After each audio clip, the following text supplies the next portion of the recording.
સુરતમાં પ્રધાનમંત્રી મોદીના સ્વાગત માટેની તૈયારીઓ પૂર્ણ થઈ છે। બપોરે 2 કલાકે પીએમ મોદી સુરત આવશે। L&T ડિફેન્સ પ્લાન્ટનું તેઓ નિરીક્ષણ કરવાના છે। પીએમ મોદી ઘોડદોડ રોડ ખાતે આવેલા ઇન્ડોર સ્ટેડિયમ પહોંચશે। શહેરમાં ઠેર ઠેર પ્રધાનમંત્રી મોદીના હોર્ડિંગ્સ લાગ્યા છે। પર્યાવરણ જાળવણીના સંદેશા સાથે આ હોર્ડિંગ્સ લગાવવામાં આવ્યા છે। એરપોર્ટથી અઠવાલાઇન સુધી વડાપ્રધાનનું ભવ્ય સ્વાગત થશે। પીએમ મોદીના રૂટ પર ઇકો ફ્રેન્ડલી તૈયારીઓ કરવામાં આવી છે।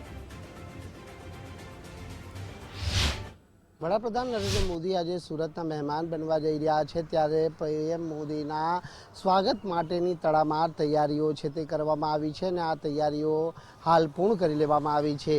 હાલ આપણે જ્યાં ઊભા છે સુરત એરપોર્ટની બહાર, અને જ્યારે વડાપ્રધાન નરેન્દ્ર મોદી એરપોર્ટથી સીધા હજીરા L&T જવાના છે, ત્યારે તેઓના જે બાય રોડ રૂટ ઉપર આ પ્રમાણેની સ્વાગતની તૈયારીઓ છે તે હાલ કરવામાં આવી છે। ઠેર ઠેર જે મસ્ત મોટા હોર્ડિંગ્સ છે તે મારવામાં આવ્યા છે અને આ હોર્ડિંગ્સની અંદર વડાપ્રધાન નરેન્દ્ર મોદીની વિવિધ યોજનાઓ હોય કે પછી પર્યાવરણની જાળવણી અંગેનો લોક સંદેશો હોય, સ્લોગન સાથેના લોક સંદેશા સાથે આ હોર્ડિંગ્સો મારવામાં આવ્યા છે।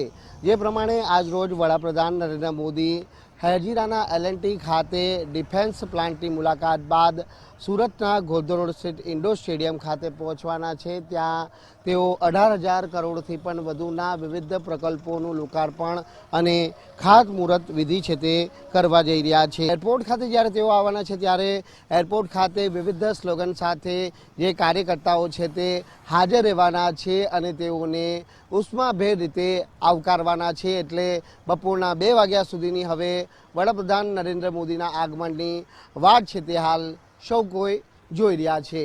કેમેરામેન દેવાંગ રાણા સાથે રાકેશ બ્રહ્મભટ્ટ, ગુજરાત ફર્સ્ટ,